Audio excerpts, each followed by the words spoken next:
أعوذ بالله من الشيطان الرجيم. بسم الله الرحمن الرحيم. إن الله يأمر بالعدل والإحسان وإيتاء ذي القربى وينهى عن الفحشاء والمنكر والبغي يعظكم لعلكم تذكرون. وأوفوا بعهد الله إذا عاهدتم ولا تنقضوا الأيمان بعد توكيدها وقد جعلتم الله عليكم كفيلا. إن الله يعلم ما تفعلون. ولا تكونوا كالتي نقضت غزلها من بعد قوة أنكاثا تتخذون أيمانكم دخلا بينكم أن تكون أمة هي أربى من أمة. إنما يبلوكم الله به وليبينن لكم يوم القيامة ما كنتم فيه تختلفون.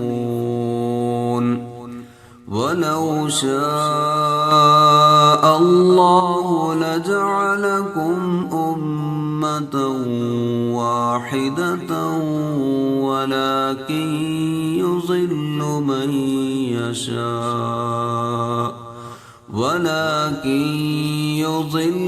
من يشاء ويهدي من يشاء ولتسألن عما كنتم تعملون.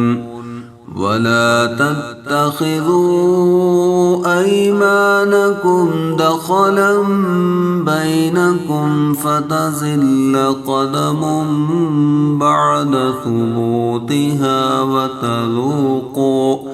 وتذوقوا السوء بما صددتم عن سبيل الله ولكم عذاب عظيم.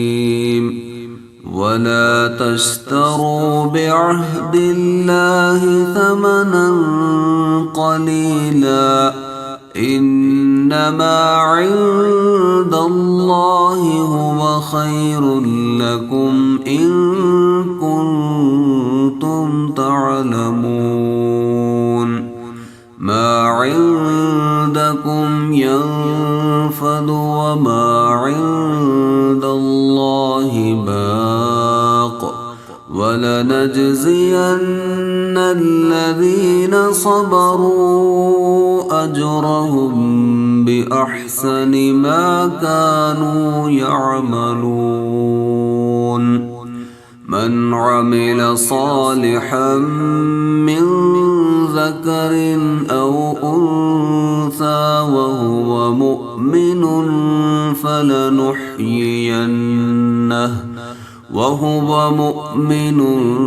فلنحيينه حياة طيبة ولنجزينهم أجرهم بأحسن ما كانوا يعملون.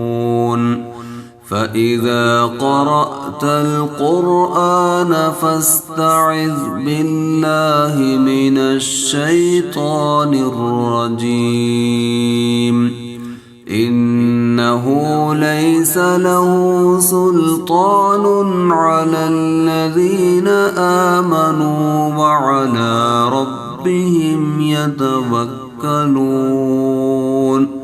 إنما سلطانه على الذين يتولونه والذين هم به مشركون.